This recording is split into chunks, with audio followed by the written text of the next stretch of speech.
Olá, alunos! Tudo bem com vocês? A aula de hoje é sobre avaliação do sistema respiratório. A avaliação respiratória envolve a anamnese e o exame físico. A anamnese avaliamos a queixa, a história pregressa, a história familiar e outros dados psicossociais. E no exame físico, utilizamos as 4 técnicas propedêuticas: inspeção, palpação, percussão e ausculta. Os principais sintomas das alterações respiratórias estão listados nos próximos slides: dor torácica, tosse, expectoração, hemoptise, ruídos adventícios, tiragem intercostal e dispneia, que é a dificuldade respiratória. É importante que questionemos o paciente no início desses sintomas, se ocorre quando deita, se é constante, se é intenso que faz ele acordar à noite e se tem outros sinais e sintomas envolvidos: dor, tontura, tosse, aperto no peito, sudorese. Um sinal bem objetivo da avaliação respiratória é a utilização da musculatura acessória. É quando o paciente apresenta batimento de asa de nariz e tiragem intercostal. A parte 1 dessa aula, estaremos discutindo e apresentando as técnicas propedêuticas de inspeção e palpação. Como realizar o exame físico? O início se dá do ápice em direção às bases pulmonares. É importante utilizar a comparação dos lados opostos do pulmão, lado direito e lado esquerdo, como um parâmetro comparativo. Despira o paciente até a cintura, de forma que o tórax fique exposto, mas que mantenha a privacidade do paciente e proporcionar o ambiente o mais tranquilo possível. Posicionamento. A avaliação do tórax posterior é possível realizarmos com o paciente sentado, com os braços cruzados e as mãos nos ombros. Essa maneira afasta as escápulas, aumentando a área de acesso aos campos pulmonares. Já na avaliação do tórax anterior, o ideal é que o paciente esteja deitado em decúbito dorsal, mas a ausculta poderá ser realizada com o paciente sentado.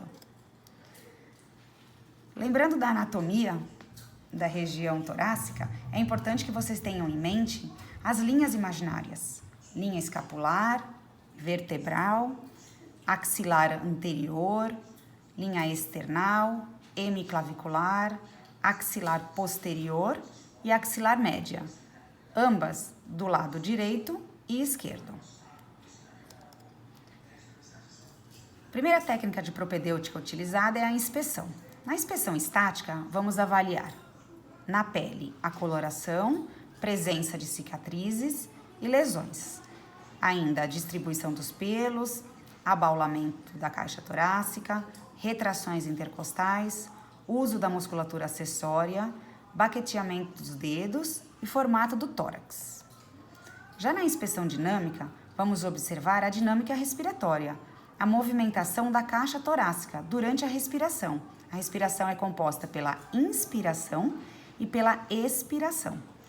Avaliamos a amplitude e a profundidade dos movimentos, a frequência, o ritmo, o uso da musculatura acessória, presença de retrações e simetria. O paciente eupneico é o paciente que apresenta de 12 a 20 incursões respiratórias por minuto. Anotem a primeira palavra, que será muito utilizada por vocês durante a avaliação respiratória: paciente eupneico.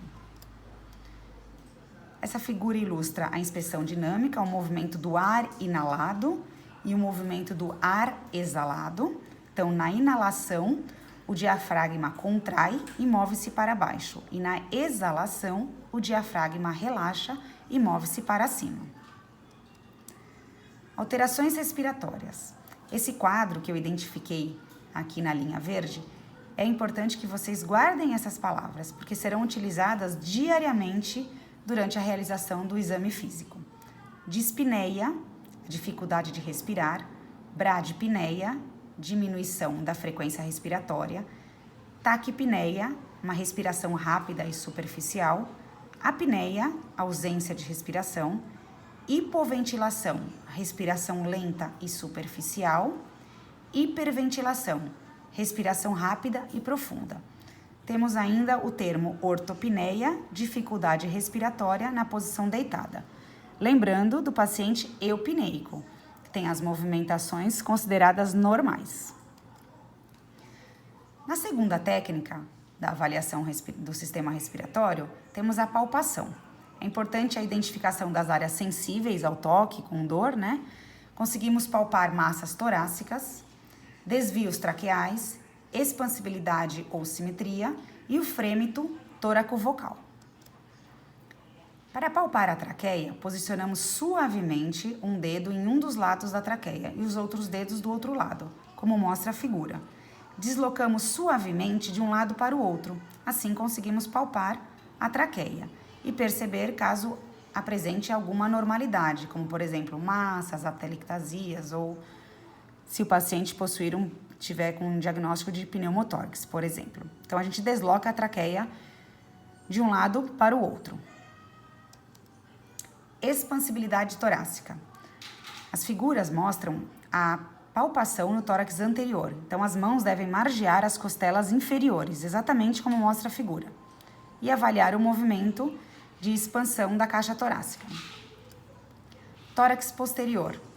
As mãos ficam espalmadas nas bases pulmonares. Polegares encontram-se na linha média sobre a coluna e os dedos ficam voltados para cima e para fora, envolvendo toda a região lateral. E assim procedemos à avaliação. E por último, o frêmito tóraco-vocal, que é a transmissão da vibração do movimento do ar através da parede torácica durante a fonação. Então a gente pede para o paciente pronunciar as palavras de intensa vibração, por exemplo, 33, 1 a 1. E colocamos a palma das nossas mãos sobre o tórax anterior e posterior e conseguimos sentir na palpação a vibração do paciente. Caso apresente algumas alterações, temos aqui como diminuição do frêmito, né? A obstrução brônquica, barreiras entre pulmão e tórax, barreiras entre as pleuras. Ou o aumento dessa vibração, quando a estrutura alveolar está comprometida, por exemplo, uma pneumonia. Tudo bem para a aula de hoje? Anotem as dúvidas, estaremos discutindo no nosso chat. Obrigada.